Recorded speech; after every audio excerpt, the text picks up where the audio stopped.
Okay, that was that was just for the sake of like the thumbnail. But let me just clear my throat.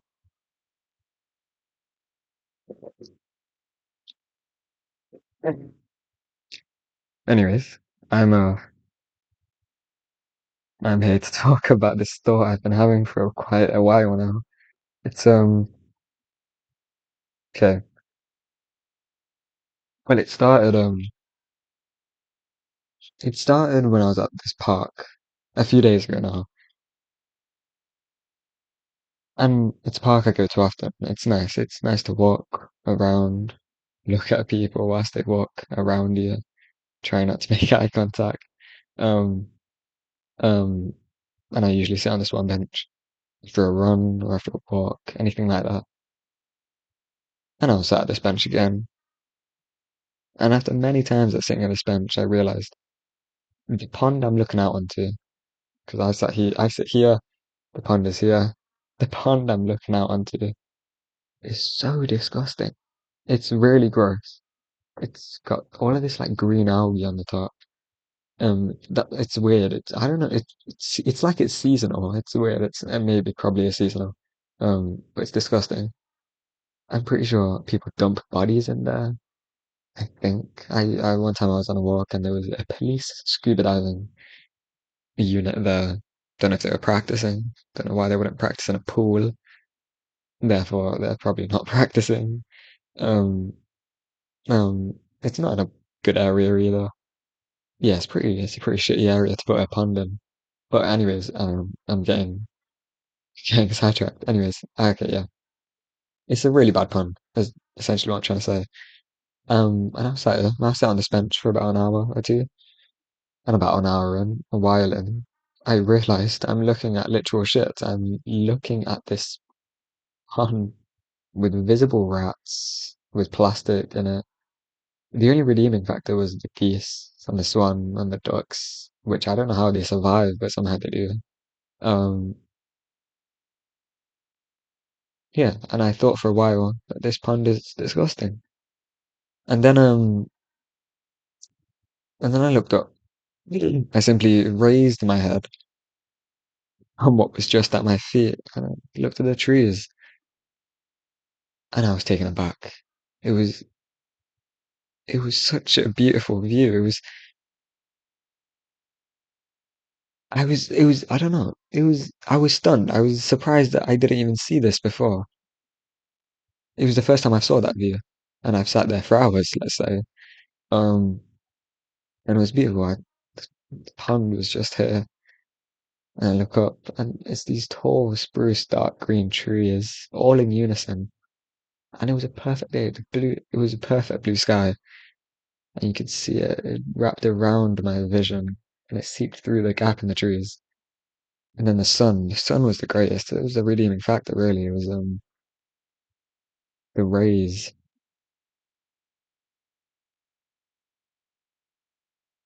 Yeah. Again, it wasn't just the fact that it wasn't just the fact that I hadn't seen it. It was the fact that it was always there.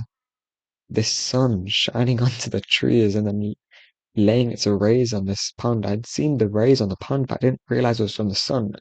And that sounds stupid, but like I saw the light on the pond. If I had seen the sun shining, it would have made it better, you know? And it was always there. It's not like ever went anywhere. And I don't know. After a few days of thinking, I realized that's a lot like life. It's all we can ever see is the pain from about 10 miles in our view. You know, it's exhausting, really. We never realize all the joy in it. And that's just like the pond, basically.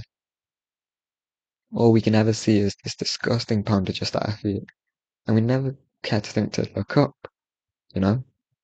Look up at this world that we're in. Like, life only gets to breathe and live through its surroundings. It's it's beautiful. When you realize where you are and what kind of situation you're in, you realize how grateful you are. Because in a modern day context, it might not mean a lot to a lot of people, but we live like kings, you know? A warm shower was unheard of until, 50 years ago. We do live like middle-aged kings, except unlike middle-aged kings, love exists in our lives. We have people that love us. And I feel like that defeats all suffering. It's something to fall back onto. It's a it's a reminder of whatever happens, I still have love in my life. And if you don't have that, then that's another video. I don't believe there's anyone that really doesn't have it. They just think they do, and that's another issue. But yeah, I feel like we need to start viewing our lives like a painting.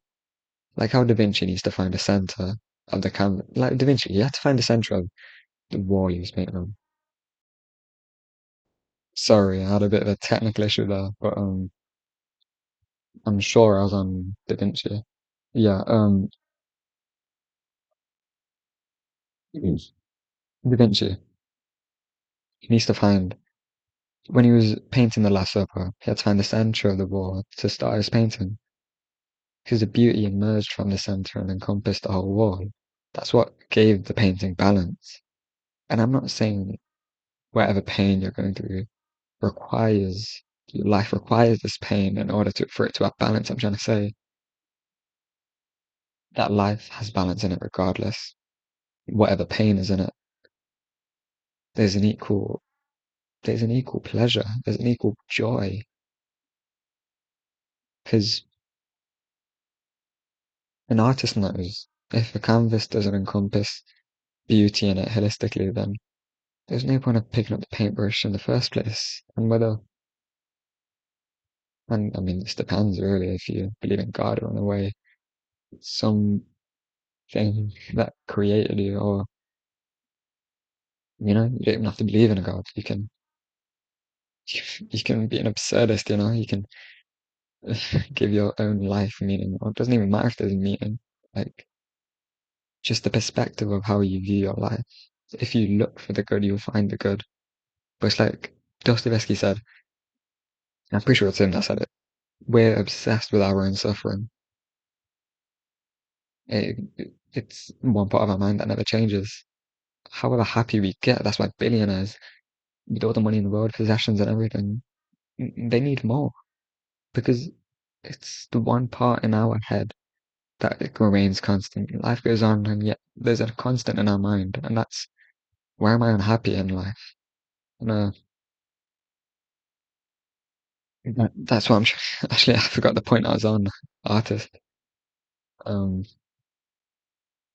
yeah, there's always a balance. Where there's pain, there's joy. That's what I'm trying to say. And and anyways, the reason why I had this was because I wanted to read a poem from there, which might have some relevance to anyone here, possibly, hopefully. I know, I know I thought of it after I started thinking of this whole topic, but I'll see if it means anything to anyone here. Anyone's even listening. Oh, then if I've saved the page. Okay, I'll read this one. Autumn wind. The autumn wind blows white clouds about the sky. Grass turns brown, leaves fall, wild geese fly south. The last flowers bloom, orchids and chrysanthemums bear bitter perfume. I dream of that beautiful face I can never forget. I go for a trip on the river. The barge rides the current and dips the white-capped waves. They play flutes and drums, and the rowboat sings. I'm happy for a moment, and then the old sorrow comes back. I was young, only a little while, and now I am grown old. And you just remind it just I hope you realize how that reminded me of what I was going to talk about. But it was that yeah, the person in the poem was having a great time, and then a thought in the back of their head tells them we're old. But it doesn't excuse the fact that they still have joy, you know? Um, yeah.